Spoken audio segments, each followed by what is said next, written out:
হচ্ছে সেই ঘটনার পরিপ্রেক্ষিতে আমাদের পার্টির অনুমোদিত যে প্রেস বার্তা, লিখিত বার্তা, এটা আমি পাঠ করছি। তারপরে অ্যাডিশনালি কিছু বলবো এবং আপনাদের কিছু প্রশ্ন থাকলে করবেন।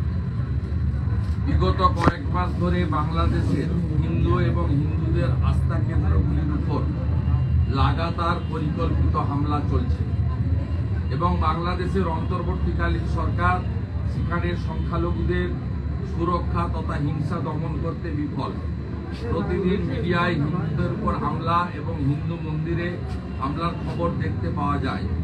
গতকাল সোমবার অকারণে বাংলাদেশ ইসকনের প্রমুখ ধর্মগুরু প্রভু চিন্ময় কৃষ্ণ দাসকে বাংলাদেশ পুলিশ গ্রেপ্তার করে। মিডিয়া রিপোর্ট অনুযায়ী প্রভু চিন্ময় কৃষ্ণ দাসকে 1 মাস আগের একটি ঘটনাকে কেন্দ্র করে দেশদ্রোহিতার মিথ্যা মামলায় কোনো ওয়ারেন্ট ছাড়াই ঢাকা বিমানবন্দর থেকে গ্রেপ্তার করা হয়। প্রভু চিন্ময় কৃষ্ণ দাস কেবলমাত্র বাংলাদেশ ইসকনের প্রমুখ ধর্মগুরুই নন, তিনি বাংলাদেশে লাগাতার সনাতন সংস্কৃতির উত্থানের কাজে নিয়োজিত। বিভিন্ন প্রাকৃতিক দুর্যোগের সময় মানবতার খাতিরে ইসকন সহ একাধিক হিন্দু সংস্থা প্রভু চিন্ময় কৃষ্ণ দাসের সঙ্গে কোনো সামাজিক বিভেদ ছাড়াই মানুষের সেবা করেছেন। কিন্তু এখন বাংলাদেশে প্রতিষ্ঠিত আধ্যাত্মিক এবং মানবতাবাদী সংগঠনগুলির মধ্যে অন্যতম ইসকনকে জঙ্গি সংগঠনের রূপ দিয়ে কুৎসিত প্রচারের চেষ্টা চলছে। এমন কাজ কেবল মানবতার ওপর নয়, পুরো মানবজাতির উপর এক নিষ্ঠুর উপহাস।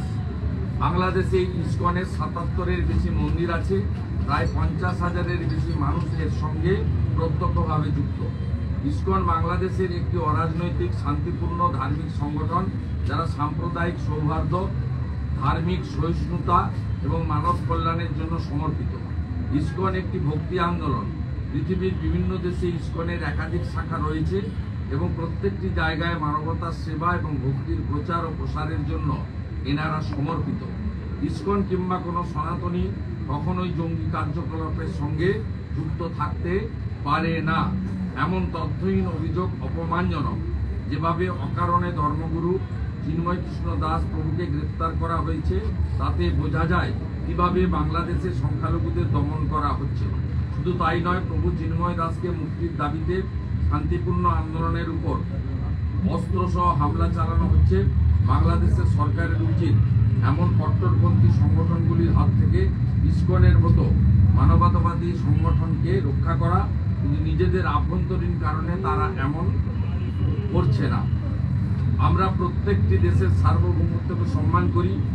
আমরা কোনো দেশের আভ্যন্তরীণ ব্যাপারে হস্তক্ষেপ করতে চাই না, কিন্তু এই ঘটনা অন্যান্য আইন শৃঙ্খলার ঘটনা থেকে অন্য। এটি একটি ভক্তি আন্দোলনকে জঙ্গি সংগঠন হিসেবে চিহ্নিত করার নির্মম প্রয়াস। তাই ভারতীয় জনতা পার্টি বাংলাদেশ সরকারকে অনুরোধ করছে যে তারা যেন স্বামী চিন্ময় কৃষ্ণ দাস প্রভুকে অবিলম্বে মুক্তি দেয়, তার বিরুদ্ধে সমস্ত মিথ্যা মামলা যেন সরিয়ে নেওয়া হয়। তার সঙ্গে এটাও নিশ্চিত করতে হবে যে বাংলাদেশের সমস্ত হিন্দু এবং হিন্দু মন্দির যেন সুরক্ষিত থাকে এবং সংখ্যালঘুদের যেন পলায়ন না করতে হয়। এটাও নিশ্চিত করতে হবে যে সংখ্যালঘুরা যেন নিজেদের সুরক্ষার কথা ভেবে বিচলিত না হয়ে নিজেদের বাড়িতে নির্ভয়ে থাকতে পারে। আগস্ট মাস থেকে বাংলাদেশে হিন্দু সংখ্যালঘুদের উপর লাগাতার অত্যাচার লক্ষ লক্ষ মানুষকে প্রভাবিত করেছে। বাংলাদেশ সরকারের অবিলম্বে উচিত তাদের সুরক্ষা প্রদান করে তাদের একটি সম্মানজনক জীবনযাপন করার অধিকার ফিরিয়ে দেওয়া। আমরা ভারত সরকারকে এই ব্যাপারে দৃষ্টি আকর্ষণ করে জরুরি পদক্ষেপ নেওয়ার অনুরোধ জানাই। বিশ্বের সর্ববৃহৎ পার্টি ভারতীয় জনতা পার্টি, তার পক্ষ থেকে আমরা এপার বাংলা থেকে বসে এই বিজ্ঞপ্তি লিখিতভাবে আমরা দিলাম। এটা আমাদের সর্বোচ্চ দল থেকে, আমি বিরোধী দলনেতা, পার্টির একজন সামান্য কার্যকর্তা, আমাকে নির্দেশ দেওয়া হয়েছে এবং আমি এটি আপনাদের সামনে পাঠ করলাম এবং সংবাদ সম্মেলনের পরে আপনারা প্রত্যেকে এই লিখিত কপি সংগ্রহ করবেন। আগে বাংলাটা শেষ করুন। দাদা, আজকে সংবিধান দিবস, আপনারা রাজ্যের বিরোধী দল, আপনারা কি সংবিধান দিবসের দিনে দাঁড়িয়ে কোনো মন্তব্য করবেন যে রাজ্যের যে সাংবিধানিক কাঠামো এবং আপনারা কি বিধানসভায় 20 মিনিটের বক্তৃতাতে আমি ডিটেলসে বলেছি। সবচেয়ে লজ্জাজনক আজকে হয়েছে বিধানসভায় অধ্যক্ষ সাংবিধানিক বডিগুলোকে চ্যালেঞ্জ করে প্রস্তাব এনেছেন। তিনি কেন্দ্রীয় এজেন্সিকে চ্যালেঞ্জ করেছেন, যে এজেন্সিগুলোর মধ্যে সেন্ট্রাল ব্যুরো অফ ইনভেস্টিগেশন পড়ে, এনফোর্সমেন্ট ডাইরেক্টরেট পড়ে, এনআইএ পড়ে, ইনকাম ট্যাক্স পড়ে, ইত্যাদি পড়ে, সেবি পড়ে, এবং এইগুলো প্রত্যেক পার্লামেন্টে সংবিধান দ্বারা অনুমোদিত সংগঠন।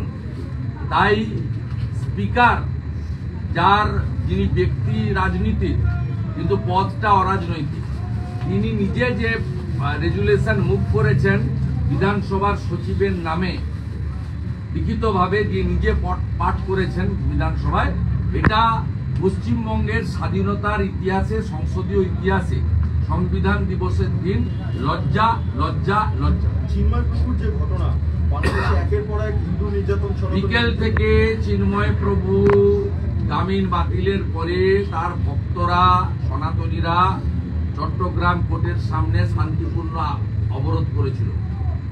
তাদের বুঝিয়ে সুজিয়ে সরিয়ে দেওয়া যেত, বা তারা খানিকক্ষণ অবরোধ করে হয়তো চলেও যেতেন। তাদের উপরে জামাত শিবির, বিজিবি এবং আমাদের বাংলাদেশের সেনাবাহিনী, পুলিশ যৌথভাবে যে আক্রমণ করেছেন, এই আক্রমণ সমর্থনযোগ্য নয় এবং অনেক হতাহত হয়েছে আমরা যা খবর পাচ্ছি।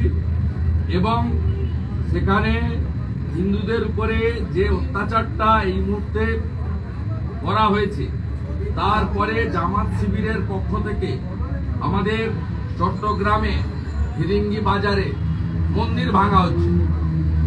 এটা একদম কারেন্ট ছবি। দেখুন, সেকুলার পার্টি পশ্চিমবঙ্গে যারা আছেন, তথাকথিত তৃণমূল কংগ্রেস মুখ বন্ধ, সিপিএম এর মুখ বন্ধ, কংগ্রেসের মুখ বন্ধ। 3 কোটি বাঙালি হিন্দু উদ্বাস্তু হয়ে এসেছেন। এরাই একটা সময় কংগ্রেসকে জিতিয়েছেন, এরাই একটা সময় সিপিএম কে এনেছেন, এরাই 11 সালে দল বেঁধে তৃণমূল কংগ্রেসকে সমর্থন করেছেন। তথাকথিত সেকুলার 3টে পার্টির ভূমিকা দেখুন, যে অবস্থা দেখুন। এই মুহূর্তের ছবি আমি আপনাদের দেখালাম। চট্টগ্রামে ভিরিঙ্গি বাজারে লোকনাথ বাবার ব্রহ্মচারী আশ্রম ভাঙছে, ইসকনের মন্দিরে ঢিল ছুটছে। কেন্দ্রীয় সরকারের কাছে কোনো আবেদন করবেন এই ঘটনাটা? শুনুন, আপনাদের বলি, বাংলাদেশ থেকে আমি 100 পেয়েছি, যে আপনার প্যালেস্টাইন, ইসরায়েল সব রকম মিলিয়ে আমাকে অনেকে বলেছেন, অনেক বেদনার কথা বলছেন, যে আপনারা ভারতবর্ষে আছেন, আমরা স্বধর্মী, আমাদের জন্য আপনারা কিছু করছেন না কেন?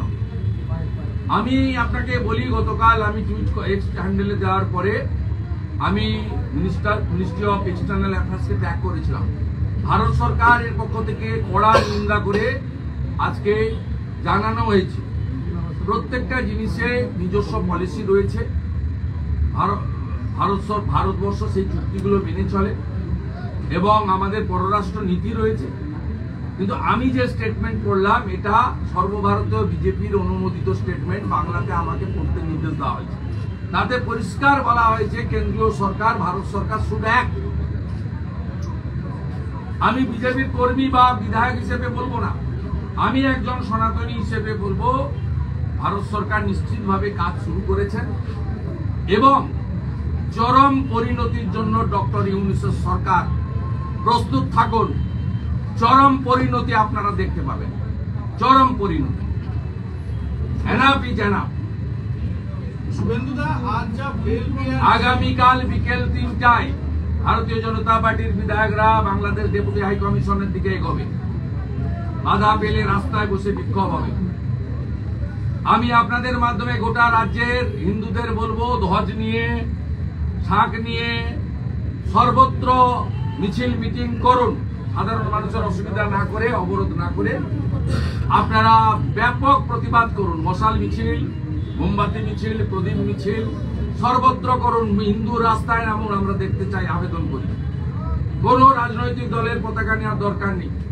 স্বস্তিক চিহ্নের ধ্বজ নিন, বজরংবলীর ধ্বজ নিন, আপনারা ওং চিহ্ন লেখা ধ্বজ নিয়ে নিজেদের ধর্ম রক্ষা আগে করতে হবে। ধর্ম রক্ষতে রক্ষিত নামতে হবে বাংলাদেশের হিন্দুদের পাশে। পূজ্যপাদ সরসংঘ চালক বিজয়া দশমীর দিন বলেছেন নাগপুর থেকে গোটা পৃথিবীর হিন্দু বাংলাদেশের হিন্দুদের সাথে আছে। তাহলে কেন হিন্দুরা ঘরে বসে আছেন? আমরা বিধানসভার গেটে এমএলএরা করেছি, আমি সুন্দরবনে গেছিলাম, ফিরে এসেছি। এখানে বেহালার আমার সমস্ত হিন্দু ভাই কর্মী সমর্থকদের নিয়ে এখন আমরা প্রায় সহস্রাধিক মানুষ এখানে হেঁটে প্রতিবাদ করব। আপনারা কালকে নামুন, আমরাও হাইকমিশনার ডেপুটি হাইকমিশনের দিকে যাওয়ার চেষ্টা করব। পরশুদিন হিন্দু জাগরণ মঞ্চ শিয়ালদা থেকে হাইকমিশন অভিযান ডেকেছে 2টোর সময়। হাজারে হাজারে হিন্দু নামুন, শাক শঙ্খ শিলা কংসাল নিয়ে নামুন। আমরা ঘোষণা করেছি সোমবার দিন পেট্রোপোল অবরোধ হবে, বড় অবরোধ হবে। সেখানে শান্তনু ঠাকুর মহোদয়ের তাকে আমরা অনুরোধ করেছি। সুব্রত ঠাকুর, অশোক কীর্তনিয়া, স্বপন মজুমদার, অসীম সরকার, বঙ্কিম ঘোষ সব বিধায়করা থাকবেন। হাজার হাজার মানুষ নামবেন। আমরা অবরোধ করব, পরিস্থিতি দেখে প্রয়োজনে পার্মানেন্ট অবরোধ হবে। সোমবার দিন আমরা সূচনাটা করছি। আমরা এর শেষ দেখে ছাড়বো। Enough is enough. বলছি বাইরের রাজ্যের ইস্যু বা অন্য দেশের ইস্যু নিয়ে বিধানসভাতে আলোচনা হতে পারে, তাহলে আপনারা কি কোনো মুলতবি প্রস্তাব আনবেন? এই ইস্যুটা খুব গুরুত্বপূর্ণ, যেহেতু না, এক্সটার্নাল অ্যাফেয়ার্স মিনিস্ট্রি ইস্যু নিয়ে বিধানসভাতে মুলতবি প্রস্তাব ওরা পাঠ করতে দেবে না, রিজেক্ট করবে। আজকের গেটে আমরা বিক্ষোভ দেখিয়েছি, কালকে আমরা হাই কমিশনারের দিকে যাব। ভারত সরকার শুড এক, বিজেপি চাইছে ভারত সরকার কিছু করুক। আমি বলছি তাই, মানে আমি আশাবাদী যে ভারত সরকার করবে, করা উচিত। শুভেন্দুদা, এ রাজ্যের মুখ্যমন্ত্রী বিভিন্ন ইস্যুতে মুখ খোলেন, টুইট করেন, এখনো পর্যন্ত চিন্ময় মহাপ্রভু করবেন না। শুধু চিন্ময় প্রভু নয়, আজকে চট্টগ্রামে হাজারখানি হিন্দুকে ওখানে মারা হয়েছে, হতাহত হয়েছে। এই মুহূর্তে আপনাদের ছবি দেখিয়েছি, ফিরিঙ্গি বাজার চট্টগ্রামে মন্দির ভাঙছে। এর প্রতিক্রিয়া হিন্দুদের দেখাতে হবে। শুধু হিন্দু নয়, হিন্দু, বৌদ্ধ এবং অন্যান্য যারা মাইনরিটিজ আছে ওখানে প্রত্যেকে আক্রান্ত। গোটা পৃথিবীব্যাপী আওয়াজ তুলতে হবে। बोलो हिंदी में दादा, आज जब प्रेयर रिजेक्ट हो गया उसके बाद शांतिपूर्वक तरीके से बाहर में विरोध प्रदर्शन चल रहा था, तो उसी पे जाके हमला किया गया। उसके ऊपर जिस तरीके से हमला हुआ, जो वीडियो आया है, बहुत पेनफुल वीडियो।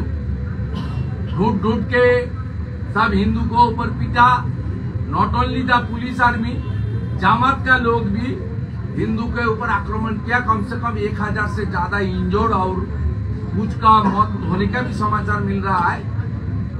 बाकी अभी चट्टग्राम सिटी में बाबा लोकनाथ ब्रह्मचारी का मंदिर और इस्कॉन मंदिर को तोड़ रहा है जमात शिविर का आदमी। ये तस्वीर हम लोग का पास है। कुछ देर बाद मैं एक सैंडल में डाल दूंगा जो चल रहा है बांग्लादेश में। बीजेपी की ओर से मैं स्टेटमेंट दिया है बंगाली में, आपको कॉपी मिल जाएगा। हमारी गुंजाइश है, देश का सरकार ऑलरेडी एक्टिव हो गया है। एक्सटर्नल अफेयर्स मिनिस्ट्री की ओर से कॉन्डेम सोशल पोस्ट आया है।